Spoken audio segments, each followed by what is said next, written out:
அனைவருக்கும் வணக்கம். நேத்திய காணொளியில் நம்ம எதை பற்றி பார்த்தோம் அப்படின்னு சொல்லி பார்த்தீங்கன்னா, தமிழுடைய எஸ்ஜிடி மெட்டீரியல் எப்படி இருக்குதுன்னு சொல்லி பார்த்தோம். இன்றைய காணொளியில் வந்து நம்ம எதை பற்றி பார்க்க போகிறோம்னா, சமூக அறிவியலினுடைய எஸ்ஜிடி மெட்டீரியல் எப்படி இருக்கும் அப்படிங்கிறத பற்றி நான் உங்களுக்கு க்ளீனாக எக்ஸ்பிளைன் பண்ண போகிறேன். அதாவது இப்போ நீங்கள் மொத்தம் இப்போ சமூக அறிவியல் அப்படின்னு சொல்லி எடுத்துக்கிட்டிங்கன்னா 6th to 10th, அதாவது 6th ஒரு 3 புக்கு, 7th ஒரு 3 புக்கு, 8th ஒரு புக்கு, 9th ஒரு புக்கு, 10th ஒரு புக்கு, மொத்தம் 9 புக்குகள். அந்த 9 புக்கு என்னென்னு சொல்லிட்டு நான் உங்களுக்கு ஸ்க்ரீனில் உங்களுக்கு காட்டுறேன். அப்போ அந்த 9 புக்குகளை படிக்கிறது ஈஸியாக நாங்கள் அது எல்லாத்தையுமே வந்து என்ன பண்ணி வச்சுருக்குறோம் அப்படின்னு சொல்லி பார்த்தீங்கன்னா, சுருக்கி நாங்கள் வந்து வச்சுருக்குறோம். எங்களுக்கு ஹிஸ்ட்ரியே பார்த்தீங்கன்னா மொத்தம் ஒரு 149 பேஜ் தான் வருது. ஜியாகிரஃபி பார்த்தீங்கன்னா 102 பேஜ், சிவிக்ஸ் பார்த்தீங்கன்னா ஒரு 66 பேஜ், எக்கனாமிக்ஸ் பார்த்தீங்கன்னா உங்களுக்கு ஒரு 36 பேஜ். மொத்தமே பார்த்தீங்கனாலே உங்களுக்கு வந்து ஒரு 250 ஒரு 350 ஒரு 350லேருந்து ஒரு அதுக்குள்ளேயே தான் வரும்னு வச்சுக்கோங்க. 350லேருந்து ஒரு 370 பேஜுக்குள்ளே தான் உங்களுக்கு மொத்த மெட்டீரியலுமே உங்களுக்கு 370 பேஜுக்குள்ளே தான் வந்து வருதுன்னு நீங்கள் வந்து ஞாபகம் வச்சுக்கோங்க. அப்போ நீங்கள் யோசிச்சு பாருங்கள், ஒரு 9 புக்கை நீங்கள் படிக்கிறது ஈஸியா அல்லது ஒரு 370 பேஜை வந்து நீங்கள் படிக்கிறது ஈஸியா அப்படிங்கிறத வந்து நீங்கள் வந்து யோசித்து கொஞ்சம் பார்த்துக்கிறது வந்து இந்த சூழ்நிலையில் அவசியமானதாக இருக்குது. ஏன்னா இந்த நமக்கு இருக்கிறது இன்னும் குறுகிய காலகட்டம். அதாவது இப்போ மார்ச்சே வந்துருச்சு, இன்னும் ஏப்ரல், மே, ஜூனில் எக்ஸாம்னு சொல்லியிருக்கிறாங்க. அப்போ நீங்கள் அந்த 9 புக்கை முழுமையாக இது பண்ணுறது, அதாவது படித்து முடிக்கிறது இதுவா அல்லது இதை படித்து முடிக்கிறதா ஈஸியா அப்படின்னு சொல்லிக்கிறத நீங்கள் வந்து கொஞ்சம் கால்குலேட் பண்ணி பாருங்கள். அதேமாரி சமயத்தில் கேட்பீங்க நீங்கள், சப்போஸ் மேடம் இதில் விடுபட்டு இருந்துச்சுன்னா கொஸ்டின் என்ன பண்ணுறது அப்படின்னுட்டுன்னு. அதுக்கு உங்களுக்கு வாய்ப்பே கிடையாது.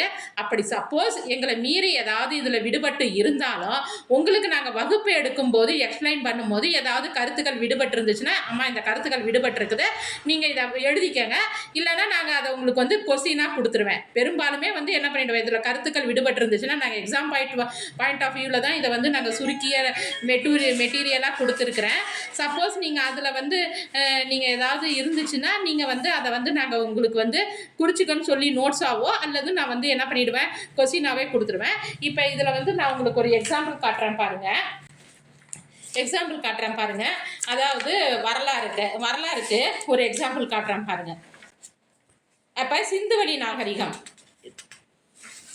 நாகரிகம் அப்படின்னு சொல்லி பார்க்கும்போது அதில் வந்து என்னென்ன வருதுன்னு சொல்லிட்டு பாருங்கள். அப்போ மக்கள் நதிக்கரையில் குடியேறிய காரணம் என்னென்ன காரணம்? வளமான மண், ஆறுகளில் பாயும் நீர், குடிப்பதற்கு, கால்நடைகளின் தேவைகளுக்கு நீர்ப்பாசனம் இருக்கு. அடுத்து என்னது? போக்குவரத்து. இப்போ இந்த 3 காரணங்களால தான் மக்கள் நதிக்கரையில் குடியேறாங்க. அப்போ ஹரப்பா புதையுண்ட நகரம். ஹரப்பா நகரத்தின் ஈடுபாடுகள் பற்றி நூல் எழுதியவர் சார்லஸ் மேசன். இவர் யாருன்னு சொல்லி பார்த்தீங்கன்னா, கிழக்கிந்திய கம்பெனியில் இருந்த படை வீரர், ஆராய்ச்சியாளர். ஹரப்பாவின் முதல் வரலாற்று சான்று எங்கே கிடைச்சதுன்னா, பாகிஸ்தானில் உள்ள இந்தியாவின் வடமேற்கு பகுதி. நாகரிகம் அப்படிங்கிற லத்தீன் மொழி சொல் வந்து எதுலேருந்து வந்தது? சிவிஸ். அதனுடைய பொருள் நகரம். காந்தப்புல வருடி நிலத்தடியை ஆய்வு செய்ய ரேடார் தொலை நுண்ணுறவு முறை, எஞ்சிய தொல்பொருட்கள் புதையுண்டு இருக்கின்றனவா இல்லையா அப்படிங்கிறதுக்கு இந்தந்த மெத்தடெல்லாம் பயன்படுத்தி அவங்க வந்து என்ன பண்ணுறாங்கன்னா ஆராய்ச்சி பண்ணுறாங்க. அடுத்து ஜான் மார்ஷல். ஹரப்பாவிற்கும் மொஹஞ்சதாரோவிற்கும் இடையே உள்ள பொதுவான அம்சங்களை வந்து அவர் வந்து கண்டறிந்தவர். அடுத்து பார்த்தீங்கன்னா ஏஎஸ்ஐ அப்படிங்கிறதுனா என்ன? விரிவாக்கம், ஆர்கியாலஜிக்கல் சர்வே ஆஃப் இந்தியா. இதையெல்லாம் எது ஒருங்கிணைக்குதுன்னு பார்த்தீங்கன்னா இந்திய தொல்லியல் துறை. இதனுடைய முதல் தலைவர்னா அலெக்சாண்டர் கன்னிங்ஹாம். தலைமையகம் வந்து புதுதில்லி. ஆண்டு 1861. ஹரப்பா நாகரிகம் மொஹஞ்சதாரோவை விட பழமையானது. இதனுடைய காலம்ங்கிறது வெண்கல காலம். மக்கள் வெண்கலத்தாலான பொருட்களை பயன்படுத்திய காலம். அடுத்து நகர நாகரிகம். இதனுடைய காரணங்கள், நகர நாகரிகம்ங்கிறது வந்து என்னது? ஹரப்பா. காரணங்கள் என்னன்னா, சிறப்பான நகர திட்டமிடல், தூய்மைக்கும் பொது சுகாதாரத்திற்கும் கொடுக்கப்பட்ட அதிக முன்னுரிமை, சிறப்பான கட்டடக்கலை மேம்பாடு, தரப்படுத்தப்பட்ட எடைகள் மற்றும் அளவீடுகள், விவசாயம் மற்றும் கைவினை தொழில்களுக்கான திடமான அடித்தளம், திட்டமிட்ட நகர அமைப்பு சிந்துவெளி நாகரிகத்தின் சிறப்பம்சம். ஆக ஹரப்பா நகரினுடைய திட்டமிட்ட 2 பகுதிகள் என்னன்னா, மேல் நகர அமைப்பு, கீழ் நகர அமைப்பு. அது 2ஆ உங்களுக்கு பிரித்து காட்டியிருக்கிறாங்க. அதாவது மேல் நகர அமைப்பில் நகரத்தின் மேற்பகுதி சற்று உயரமானது, அது கோட்டை எனப்பட்டது. நகரத்தின் கிழக்கு பகுதி அது சற்று தாழ்ந்த உயரமுடையது, அதிக பரப்பு கொண்டது. நகர நிர்வாகிகள் இதனை பயன்படுத்தினர், அது பொதுமக்கள் வசிக்கும் இடம். அடுத்து பெருங்குளம், அதாவது நகர அமைப்பில் நம்ம நிறைய படிச்சிருப்போம். அந்த குளங்களை பற்றி ரொம்ப முக்கியமானது குளமும் தானிய களஞ்சியங்களும் அப்படின்னுட்டு. சிந்துவெளி நாகரிகத்தின் முன்னோடி மெஹர்கா. புதிய கற்கால மக்கள் வாழ்ந்த இடம் பாகிஸ்தானினுடைய பலுச்சிஸ்தான் மாநிலம் போலன் ஆற்று பள்ளத்தாக்கு. தெருக்கள்ங்கிறது சட்டக வடிவமைப்பில் இருந்துச்சு, அதனால நோட் பண்ணிக்கோங்க. தானிய களஞ்சியங்கள் எப்படி இருந்துச்சு?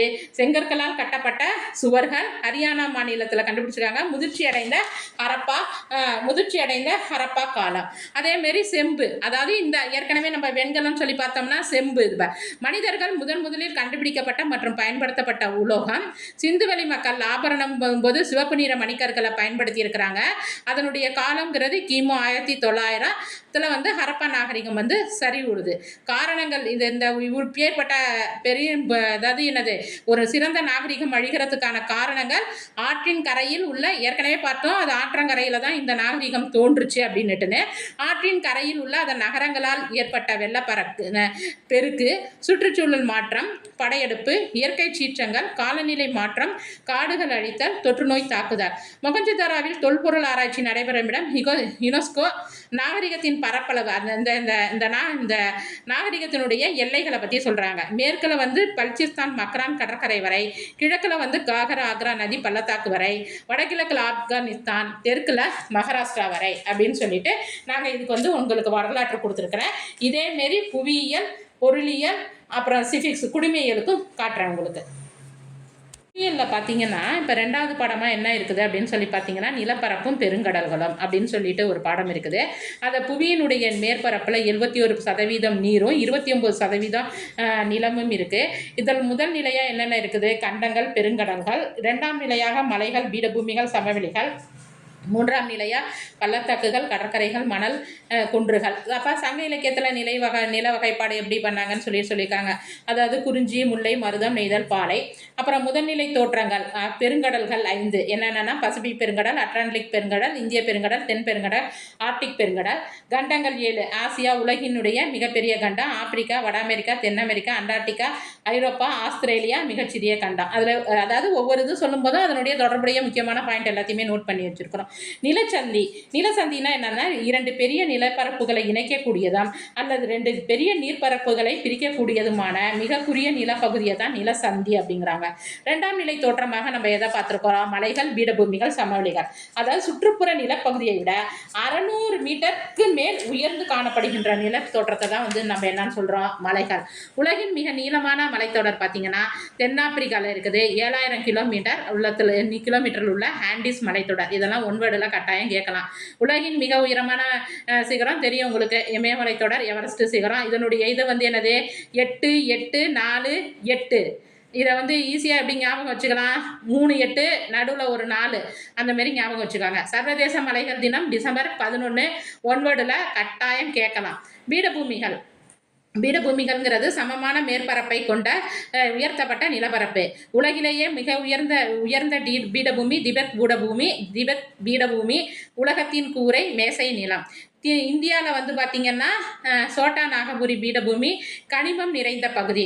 தென்னிந்தியாவில் பார்த்திங்கன்னா தக்கான பீடபூமி எரிமலை பாறைகளால் ஆனது. தமிழ்நாட்டில் உள்ள பீடபூமிகள் பார்த்திங்கன்னா தருமபுரி பீடபூமி, கோயம்புத்தூர் பீடபூமி, மதுரை பீடபூமி. அடுத்து சமவெளிகள்னு சொல்லி பார்க்கும்போது சமமான மற்றும் தாழ்நில தோற்றம். கடல் மட்டத்திலிருந்து சுமார் 200 மீட்டருக்கும் குறைவான உயரம் கொண்ட நிலத்தோற்றம். மிக பழமையான நாகரிகள் அப்படின்னு சொல்லி பார்க்கும்போது மெசபடோமிய நாகரிகம், சிந்து சமவெளி நாகரிகம். கங்கை சமவெளி வட இந்தியா உலகின் மிகப்பெரிய சமவெளி. தமிழ்நாட்டில் உள்ள முக்கிய சமவெளிகள் அப்படின்னு சொல்லி பார்க்கும்போது காவிரி, கங்கை.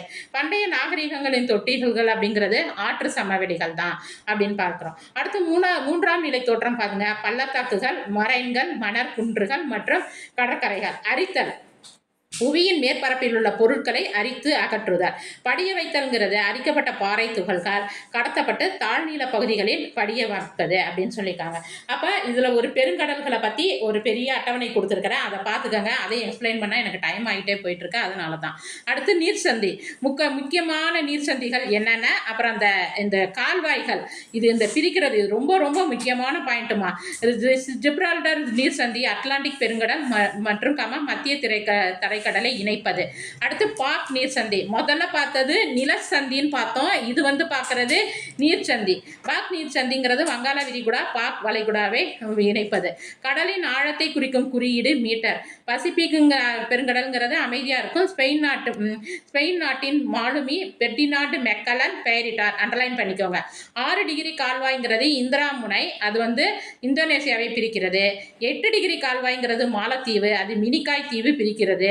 அதேமாரி 9 டிகிரி கால்வாய்ங்கிறது லட்சத்தீவு, மினிக்காய் தீவு பிரிக்கிறது. அடுத்து 10 டிகிரி கால்வாய்ங்கிறது அந்தமான் தீவு, நிக்கோபார் தீவு பிரிக்கிறது அப்படின்னு சொல்லிட்டு இதில் எது இருக்குது. சப்போஸ் ஏதாவது உங்களுக்கு வந்து இதில் விடுபட்டிருந்தாலோ, ஏதாவது உங்களுக்கு வந்து நாங்கள் வந்து வேறு ஏதாச்சும் இதில் நம்ம ஒரு பிரிண்டிங்களோ வேறு எதுலையாச்சும் எரர் இருந்தால் கூட நாங்கள் வந்து உங்களுக்கு வகுப்பு நேரத்தில் உங்களுக்கு நாங்கள் வந்து அதை வந்து எடுத்து காட்டிடுவோம். அடுத்து நம்ம வந்து இதை பற்றி பார்க்கலாம், பொருளியலை பற்றி பார்க்கலாம். இப்போ பொருளியல்னு பார்க்கும்போது அதில் வந்து பொருளியல் ஒரு அறிமுகம் அப்படிங்கிற ஒரு பாடத்தையே நம்ம பார்த்துடலாம். சந்தைங்கிறது என்னன்னு பார்த்தீங்கன்னா, கிராமங்களில் வாரத்துக்கு இல்லையோ அல்லது மாதத்தில் ஒரு முறையிலையோ பொருட்களை விற்பனை செய்கின்ற இடம். நுகர்வு பண்டங்கள் அப்படின்னு பார்த்தோம்னா அங்காடிகள். என்னென்னலாம் இங்கே வந்து விற்பனை அரிசி, துணிகள், மிதிவண்டிகள் தான். அப்புறம் சேமிப்பு அப்படின்னு பார்த்தீங்கன்னா கையில் கிடைக்கும் வருமானம், நுகர்வுக்கு செலவு தொகை, எதிர்கால தேவைக்காக ஒதுக்கப்படும் தொகை. அடுத்து பண்டமாற்று முறை. பண்டத்தை மாற்றிக்கொள்வது. ஒரு மூட்டை அரிசிக்கு, அதாவது அந்த காலத்துலலாம் என்ன இருந்துச்சு, பண்டமாற்று முறை தான் வழக்கில் இருந்துச்சு. இன்னைக்கு தான் வந்து என்ன அதற்கு பதிலாக என்னன்னு வந்திருக்குது, பணம் சொல்லி வந்திருக்கு. அப்போ இதில் வந்து என்னன்னு சொல்லியிருக்கிறாங்கன்னா 3, அதாவது தொழில்களை வந்து 3ஆக பிரிச்சிருப்பாங்க. அதாவது முதல்நிலை தொழில்கள், 2ஆம் நிலை தொழில்கள், 3ஆம் நிலை தொழில்கள். முதல்நிலை தொழில்களில் என்னென்ன வருது, வேளாண்மை, கால்நடை வளர்த்தல், மீன் பிடித்தல், சுரங்க தொழில், மரம் வெட்டுதல். பணம்ங்கிறது என்னதுன்னு பார்த்தீங்கன்னா அதாவது இந்த பண்டமாற்று முறையில் ஏற்படுகின்ற பிரச்சனையெல்லாம் இது பண்ணிட்டு பணம்ங்கிறது ஒரு உலகளாவிய ஒரு பொது நடைமுறையாக கண்டுபிடிக்கப்பட்டது. 2ஆம் நிலை தொழில்கள் அப்படிங்கிறது அன்றாட தேவைக்காகவும், அப்புறம் வந்து பார்த்தீங்கன்னா எந்திரங்கள் மூலம் உற்பத்தி செய்யப்படுவது. அது மட்டும் இல்லாமல் மூலப்பொருட்கள், மூலதனம், உடைமை, இது எல்லாமே வந்து எதில் வரும், 2ஆம் நிலை தொழில்களில். மூலப்பொருட்கள் பயன்பாடு அடிப்படையில் தொழிற்சாலைகளை வகைப்படுத்துதல்னு சொல்லி பார்த்தீங்கன்னா வேளாண் அடிப்படை தொழிற்சாலைகள் அப்படின்னு சொல்லி பார்த்தீங்கன்னா பருத்தி, சர்க்கரை. காடு சார்ந்த தொழிற்சாலைகள் பார்த்தீங்கன்னா காகித தொழில். கனிம தொழிற்சாலைன்னு பார்த்தீங்கன்னா சிமெண்ட், இரும்பு, அலுமினியம். கடல்சார் தொழிற்சாலைகள் பார்த்தீங்கன்னா கடல் உணவு பதப்படுத்துதல். கிராமங்கள் தான் இந்த நாட்டின் முதுகெலும்பு அப்படின்னு சொன்னவர் வந்து மகாத்மா காந்தியடிகள். அடுத்து 3ஆம் நிலை தொழில்கள். அதாவது நான் உங்களுக்கு இந்த இதில் ஒரு எக்ஸாம்பிள் காட்டணும் அப்படிங்கிறதுக்காண்டி நான் வேகமாக அதாவது என்ன சொல்கிறது, வேகமாக இதை உங்களுக்கு நான் வாட்சி காட்டிகிட்டு இருக்கேன். அதாவது உங்களுக்கு ஒரு டெமோவாக காட்டணுமே அப்படிங்கிறதுக்காண்டி. சரி, வகுப்புலையும் இவங்க இப்படி தான் வாட்சி காட்டிடுவாங்கன்னு யாரும் தப்பாக நினச்சிக்காதீங்க. ஒன்னொன்னையும் நாங்கள் வந்து எக்ஸ்பிளைன் பண்ணி கொடுத்துருவோம். 3ஆம் நிலை தொழில்கள். போக்குவரத்து, தொலைத்தொடர்பு, வர்த்தகம், வங்கி. போக்குவரத்துங்கும் போது அதில் சாலை, ரயில், கடல் வந்துடும். தொலைத்தொடர்புங்கும் போது அஞ்சல், தொலைபேசி, தகவல் தொழில்நுட்பம்.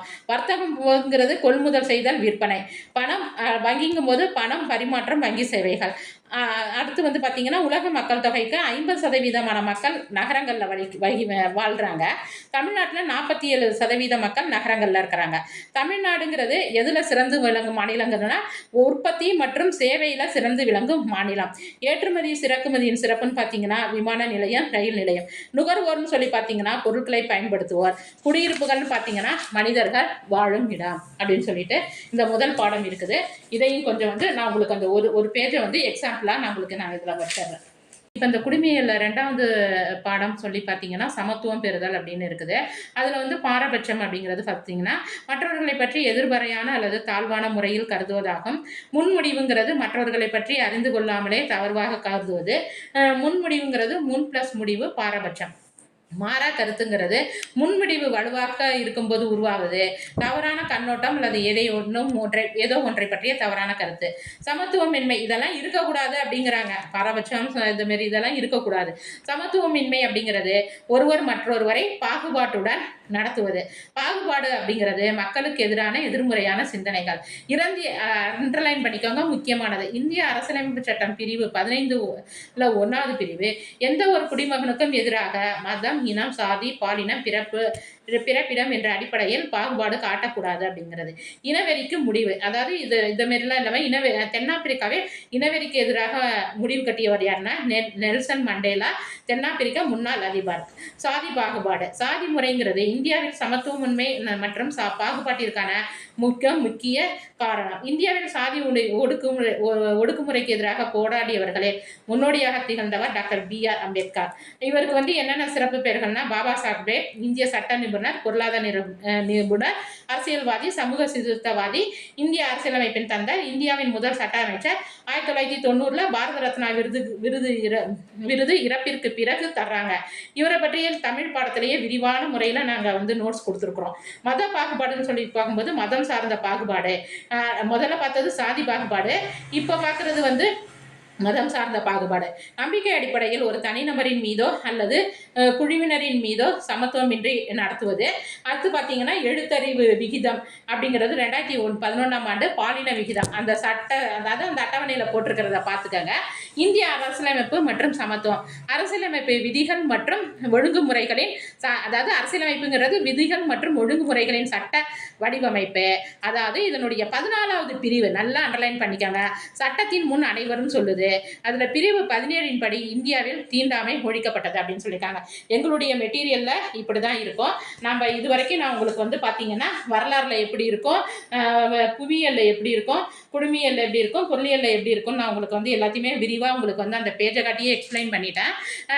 இது எங்களுடைய மெட்டீரியல் வந்து இப்படித்தான்ப்பா இருக்கும். ஒவ்வொருத்தருக்கும் தனித்தனியா என்னால் இது பண்ண முடியலன்னு தான் நான் உங்களுக்கு வந்து வீடியோ போட்டிருக்கேன். அப்புறம் நேற்றைய தமிழ் வீடியோவில் ஒரு செய்தியை சொல்ல மறந்துட்டேன் நான். அதாவது நீங்கள் தனிப்பட்ட ஒவ்வொரு சப்ஜெக்ட்டுக்கு தான் நான் வந்து ஃபீஸ் ஃபிக்ஸ் பண்ணியிருக்கிறேன்.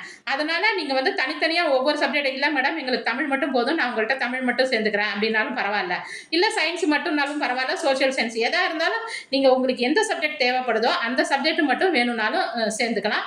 நன்றி, வணக்கம்.